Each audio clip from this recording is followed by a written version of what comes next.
দর্শকের রাজধানী ঢাকায় আজিজুল হক মুসাব্বির নামের এক সাবেক স্বেচ্ছাসেবক দলের নেতাকে গুলি করে হত্যার ঘটনায় কিন্তু এই মুহূর্তে রাজধানীর কারওয়ান বাজারে নেতাকর্মীরা এখানে জড়ো হয়ে আন্দোলন করছেন। দর্শক, আমরা রয়েছে এই মুহূর্তে কারওয়ান বাজার মোড়ে। আপনারা দেখতে পাচ্ছেন এই মুহূর্তে কিন্তু সেনাবাহিনী রয়েছে এখানে, তারা কিন্তু নিয়ন্ত্রণ করার চেষ্টা করছেন।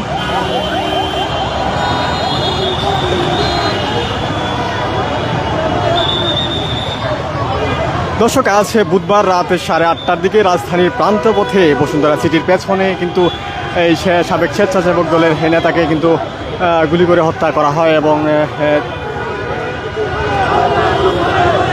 দর্শক, এই ঘটনার পর থেকে কিন্তু নেতাকর্মীরা কিন্তু তারা প্রতিবাদ জানাতে রাজধানী কারওয়ান বাজার মোড় অবরোধ করেছে।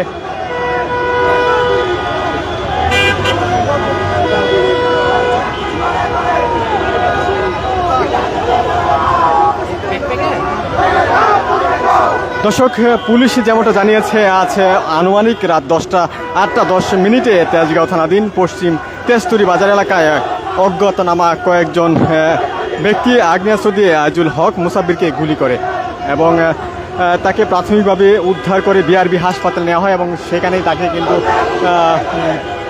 চিকিৎসকরা মৃত ঘোষণা করে।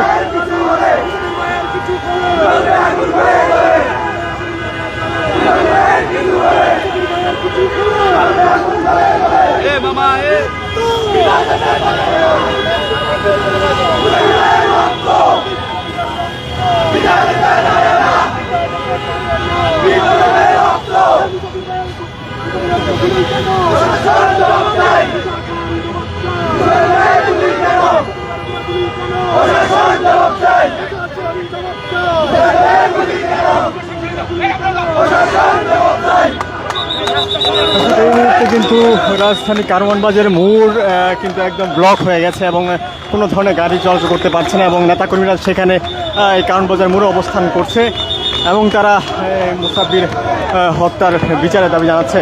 দর্শক, এই মুহূর্তে পরিস্থিতি নিয়ন্ত্রণে কিন্তু সেনাবাহিনী এখানে অবস্থান করছে।